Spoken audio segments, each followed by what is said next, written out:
What up, my party peeps? Hey, it's Faith here, and I want to talk to you today about funnel flow. So let's dive on in. So, what is funnel flow and why is it important? So, with building funnels, it's kind of like almost like the dating scene. You're definitely having a conversation, you're definitely meeting someone, you definitely are trying to get their attention. If you see someone hot in the bar and you're like, oh, hey, that one looks pretty spicy. Let's go ahead and make a crack at that one. So you want to like get their attention. You're trying to figure out in your mind, how can I grab their attention without being fakey, without being unrealistic, without being a douchebag? You want to be authentic and be you. So your funnel needs to reflect that as well. You're only trying to get from point A to point B. So let's dive on in.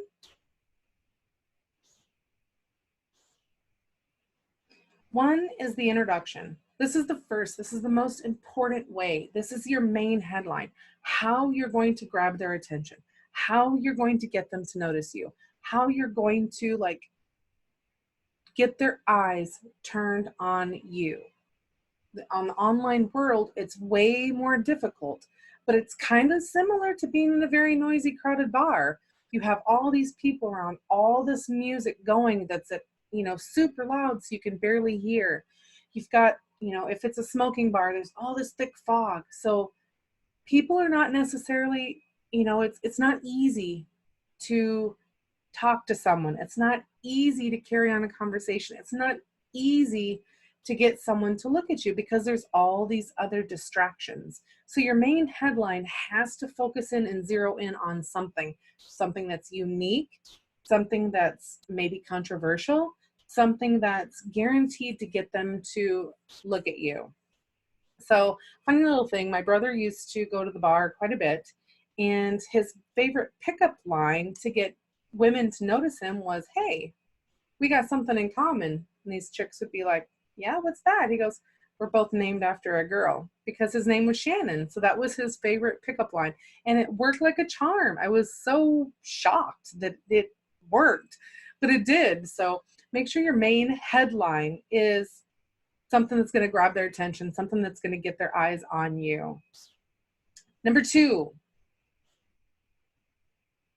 the reason why. The reason why. So why do they want to look at you? What's the purpose of it?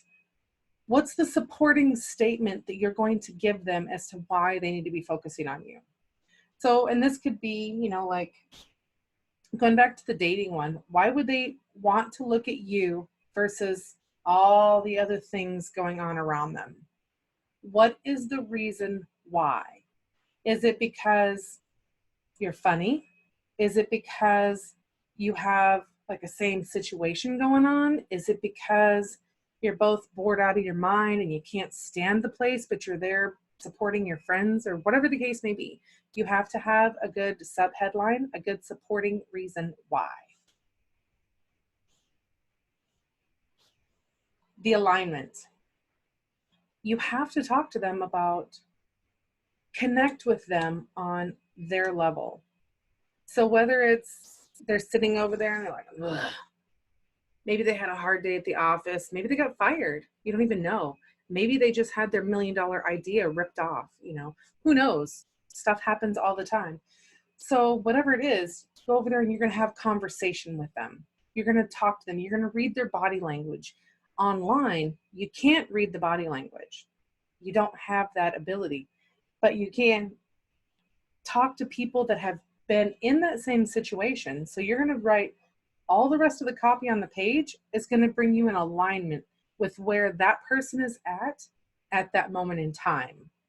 And if you do that part correctly with the call out, the subhead, and the alignment, that funnel will convert like gangbusters. But you have to nail all of the check marks. All of the sections have to be congruent with each other and follow the path. If you don't follow the path, it's kind of like going skiing and getting up to the top of the hill and realize, oh crap, well, I'll get my skis when I get to the bottom of the hill. Well, that's not an alignment. You're out of step. You're out of order. And if you don't follow these in order, it won't make sense, and it just won't be an enjoyable experience, and people will leave. So the next one is the highlights of you. So this is like the about section. So say we're going to be at the bar, you're going to talk about, yeah, I went to XYZ and I provided water to children and blah, blah, blah, or I helped build schools, or I volunteer every week at the local homeless shelter, or I go to the soup kitchen at Christmas time and I, help dish out food for the homeless people, or whatever it is. These are the highlights of you. You want to up the highlights of you. Now, again, in a bar situation, you get to visually see how those are impacting. Online, you cannot. You have to know who you're talking to. So it's just like you have this like little vision of this person sitting there, and you're wanting to let them know why they should be talking to you, why they should click the button below, why they should continue on down the journey of this funnel with you. So you have to talk about the highlights. Rachel says it all the time, stack your wins. This is a good spot to do that. So it doesn't, it needs to be authentic as well. The more authentic you can be, the more realistic you can be, the better your chances are of pushing them through that funnel and getting them to do exactly what you want, which is to click the button, which is this one, the ask. This is your button. So you want them to know that they've been heard, know that you understand them, know that you are aligning with them. Now you're going to ask them, hey, you want to go out for dinner sometime? Hey, you want to go catch a movie? Hey, I really like you. I really like the conversation we're having. You want to go, out to eat? Whatever it is that you're asking them. In the real world is different, but it's the same thing, kind of. Online, it's, hey, click this button to get more information. Click this button for whatever. Follow me on social media. Whatever it is you're asking needs to be incongruent with the whole rest of the funnel coming down. So you're not going to start your funnel out. It's kind of like a marriage proposal. So you're not going to go into the bar and say, hey, you want to get married? I mean, there might be some creepies out there that would say yes, but overall, it's going to be like, no, I'm already married. Why would I marry you? Or, no, we just met. I don't know you. Are you a creeper? Whatever. So you have to, the ask has to be congruent with everything else coming down the funnel. You're pretty much greasing the chute, bringing them in alignment. And then for extra credit, now, obviously, we're going to take this out of the bar scene because you're not going to bring your testimonials into the bar. You're not going to bring samples into the bar, hopefully not. And you're not going to bring your influencer logos into the bar. But on your funnel, those are huge impact, like who you've worked with, what you've done,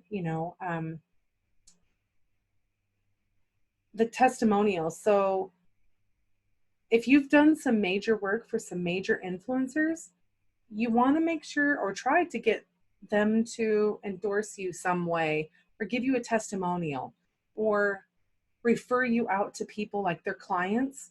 A lot of people have it built into their contracts that if we work together, you have to give me 3 names of a referrals that you believe would be a good fit for the services that I offer. You want to make sure that you have samples on your website, samples so that you can show people, hey, yeah, I do this. This is my jam. This is what I'm doing.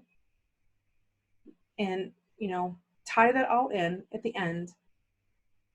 And you've got one heck of a solid funnel. Now, I do want to back up for just a moment. There is your funnel.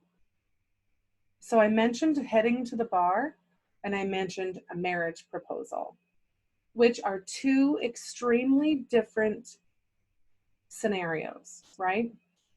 If you're going to the bar and you're going to ask someone for a date, that's a lot simpler and easier and quicker than asking someone to marry you.